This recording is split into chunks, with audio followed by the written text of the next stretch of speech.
सुनहरी तलवार का रहस्य। बहुत समय पहले की बात है।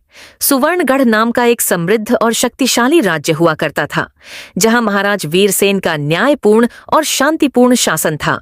प्रजा सुखी थी, खेत लहराते थे और महल स्वर्ण से चमकते थे।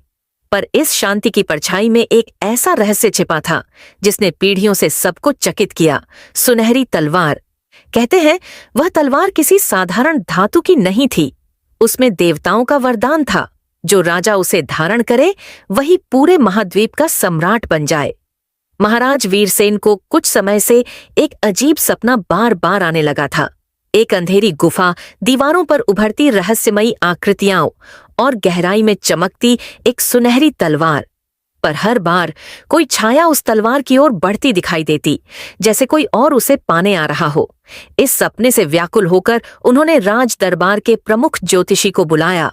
उसने भविष्यवाणी की, राजन, यह कोई साधारण स्वप्न नहीं, यह आपके पूर्वजों का संकेत है। वह समय आ गया है जब तलवार फिर से एक राजा को परखेगी। कुछ ही दिनों बाद महल की प्राचीन लाइब्रेरी में एक हादसा हुआ। एक पुराना ग्रंथ गिरा और उसके पन्नों के बीच छिपा था एक रहस्यमयी नक्शा। वह नक्शा ले जाता था एक स्थान की ओर, निषिद्ध वन, जहां कहा जाता था कि तलवार छुपी हुई है। लेकिन उस वन को श्रापित माना जाता था। वहां गया कोई भी अब तक लौटा नहीं। महाराज ने निर्णय लिया, मैं स्वयं इस रहस्य को सुलझाऊंगा। उन्होंने एक गुप्त मिशन की योजना बनाई। चुनिंदा और निष्ठावान सैनिकों की एक टुकड़ी तैयार की गई। सलाहकार, योद्धा और एक योद्धा विराट, जो सबसे निडर माना जाता था। पर कोई नहीं जानता था कि विराट असल में कालदुर्ग नामक दुश्मन राज्य का गुप्तचर था। उसका असली उद्देश्य था तलवार को पहले हासिल करना और अपने राजा को सौंपना। जैसे ही वे निषिद्ध वन में प्रवेश करते हैं, घटनाएं रहस्यमयी हो जाती हैं।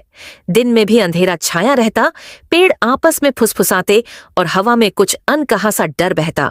वन के भीतर उन्हें मिला एक रहस्यमय पहरेदार।